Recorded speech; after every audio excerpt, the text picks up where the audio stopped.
Many singers tell me that singing is a hobby for them. In this episode, you're gonna find out why calling singing a hobby might not be so beneficial for you. Here we go.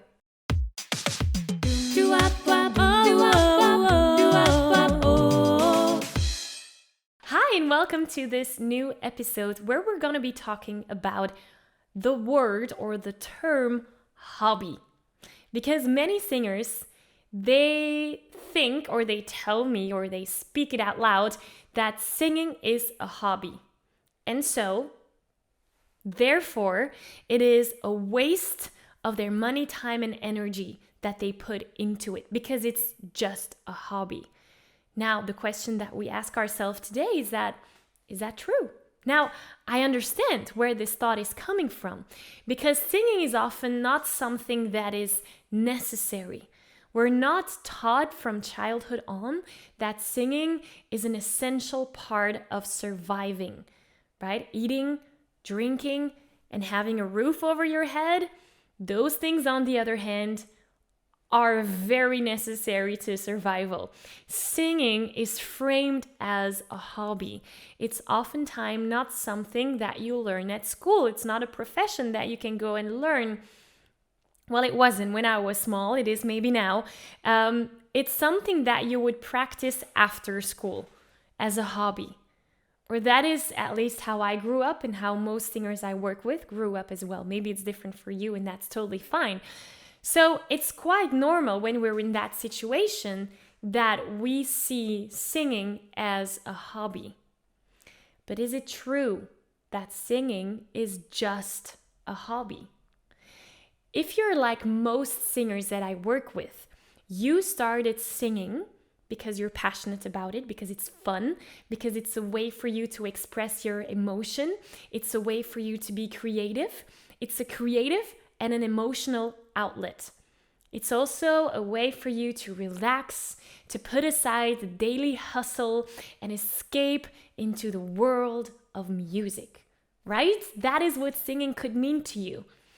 If you keep thinking that it's not responsible to spend your time, your money, and your energy on singing, because it's just a hobby, and you keep seeing singing as just a hobby, then there's a big chance that you will continue to experience that daily stress, those doubts, those fears, those insecurities that might come up when you're singing.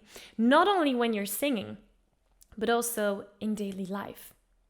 So by using singing as a way to work on your health, your mental health especially, you will quickly grow and develop into a person who experiences freedom.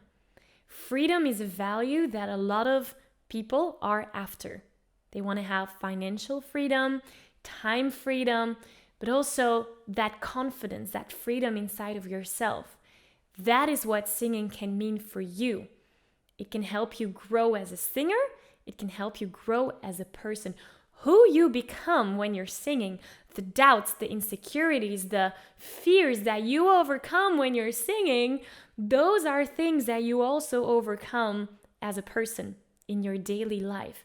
If you dare to show up more as a singer, you will dare to show up more at work, for example, as a person. Maybe you're afraid of being judged when you're singing, afraid of what other people might think of you.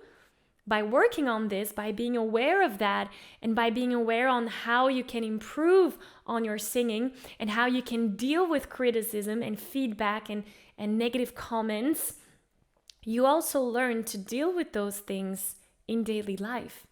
So maybe next time at work when you have a great idea, but in the past you might have been scared to share it because you're scared of other people's opinion about you, this time you might actually share that idea. See? Another example as well, when you are technically stronger, so when your vocal technique is way more developed and therefore you feel better as a singer, you feel more confident, your confidence that grows within you in the singing context will also follow you into your daily life because it's you as a person, you're taking it with you. See how powerful singing is? So by no longer considering singing as a hobby, but as a necessity within your personal development, well, then it's so much easier to say that it's okay or it's responsible to spend time, money, and energy on singing. So the question that I ask you is this: do you want to remain convinced that you're wasting your time, you're wasting your energy or your money on just a hobby? And so you continue to struggle with stress, doubts, insecurity, and fatigue? Or do you want to develop yourself as a person? Be a stronger person, be a more confident person. Love yourself again by doing what you love doing most, which is singing. So if you choose option 2, that is what I want to work with. Like, people that choose for option 2, those are my people. And that is the new perspective that I invite you to take on these coming weeks, months, years. So I want to challenge you this coming week to be mindful of what singing means to you. I've given you some examples today. You can use those. But what are other examples of the benefits of singing that you experience in your daily life?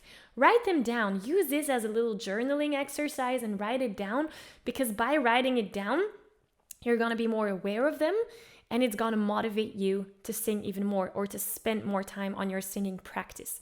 Now, before you do that, before you go and do your singing practice, it is so important to warm up your voice, right? Before you sing anything, it's imperative that you warm up your voice. So I have put together a vocal warm-up for you that you can download for free. It's an MP3 and PDF guiding you step by step and explaining you how to warm up your voice the most healthy. So you can download that. I'll put the link in the description below. Besides that, go ahead and journal on this little exercise this week and let me know how it goes. Write it down in the comments if you want to. Let's inspire us. Let's inspire the other singers. And so the question is simple. What does singing mean to you? How important is singing to you? And how does that manifest in daily life? Have fun with this exercise this week. I want to thank you so much for being here again. And I'll talk to you again next week. See you then. Bye.